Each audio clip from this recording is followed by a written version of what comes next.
एक बार नागिन देखती है कि नदी के किनारे उसका बच्चा घायल है।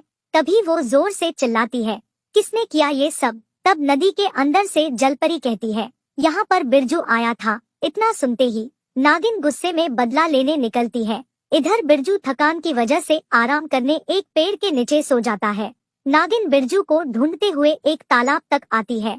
तभी वहाँ जलपरी आकर कहती है, तुम्हारे बच्चे के ऊपर एक पत्थर गिरा था तो बिरजू ने ही उसे पानी पिलाकर उसकी जान बचाई। लेकिन तभी बिरजू के चिल्लाने की आवाज आती है। नागिन जाकर देखती है कि पेड़ पर रहने वाली चुड़ैल बिरजू को पेड़ के अंदर खींच रही है। तभी नागिन अपने जादू से बिरजू को बाहर खींचने की कोशिश कर रही होती है, लेकिन चुड़ैल उसे छोड़ती नहीं। तब नागिन पेड़ पर आग लगा देती है। आग लगते ही चुड़ैल बिरजू को छोड़ देती है और नागिन बिरजू को खींचकर बाहर निकालकर बचा लेती है।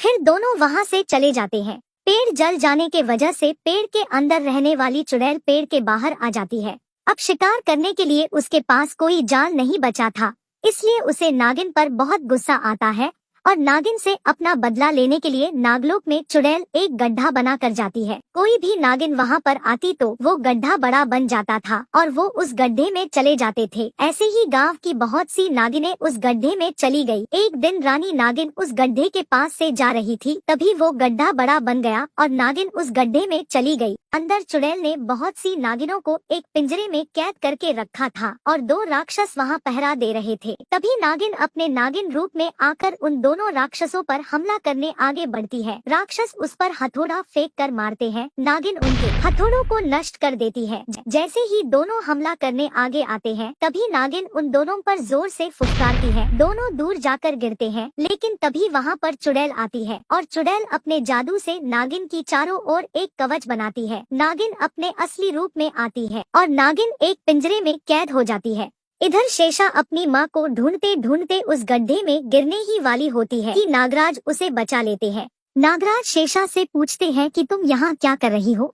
तब शेषा कहती है कि मैंने माँ को इसी गड्ढे में गिरते देखा था, तो मैं अपने माँ को ही ढूंढ रही थी। नागराज कहते हैं, तुम चिंता मत करो, मैं तुम्हारी माँ को ढूंढ लाऊंगा। तब नागिन को बचाने के लिए नागराज उसी गड्ढे में चले जाते हैं। चुड़ैल नागराज को देखते ही उन पर अपना जादू फेंकती है, लेकिन नागराज उस पर नागों को फेंकते हैं। चुड़ैल नागों को नष्ट कर देती है। तब तक नागराज कुछ नागों को नागिन के पिंजरे पर फेंकते हैं। पिंजरा टूट जाता है और नागिन आजाद हो जाती, लेकिन चुड़ैल के जादू से नागराज एक पिंजरे में कैद हो जाते हैं। चुड़ैल और नागिन दोनों में लड़ाई होने लगती है। दोनों एक दूसरे पर वार करने लगती है। नागिन चुड़ैल के ऊपर अपना जहर छोड़ती है। चुड़ैल घायल हो जाती है, लेकिन थोड़ी ही देर में वापस उठकर खड़ी हो जाती है। नागिन फिर से जहर फेंकती है, लेकिन चुड़ैल पर उसका कोई असर नहीं होता। तब नागराज नागिन से कहते हैं, चुड़ैल की चोटी में उसकी जान होती है। इतना सुनते ही नागिन नागमणि से आग के गोले बरसाती है। चुड़ैल की चोटी में आग लग जाती है। चुड़ैल इधर उधर भागने लगती है, लेकिन आग ज्यादा बढ़ने की वजह से चोटी जल जाती है और चुड़ैल मर जाती है। नागिन और नागराज अपने लोगों को लेकर नागलोक वापस आ जाते हैं। तभी नागिन को धरती पर आकर रहने का मन करता है।